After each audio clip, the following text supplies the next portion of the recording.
মারে আমারে তুমি ক্ষমা করে দিও। অনেক কষ্ট দিছি, টাকা পয়সা দিইনি, ঠিক মতন চিকিৎসা করাইনি।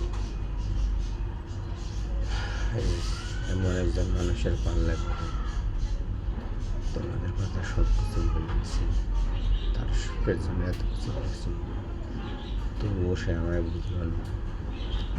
সে আমায় মান অপমান করতে থাকে, খারাপ গালিগালাজ করে, সে আমার কথা শোনে না। সে ছেলে মানুষের মতন আমার সঙ্গে ঝগড়া বিতর্ক করে। তাই মা, তুমি আমাকে মাফ করে দিও। আমি কোনোদিনও বাড়ি যাব না, আর তোমাদের সঙ্গে আমার কোনো দেখা হবে না। যদি আমি কোনো জায়গায় মরেও যাই, আমার লাস্টও হয়তো বাড়ি যাবে না। তোমরা আমাকে মাফ করে দিও সবাই। তোমরা সবাই ভালো থাকো।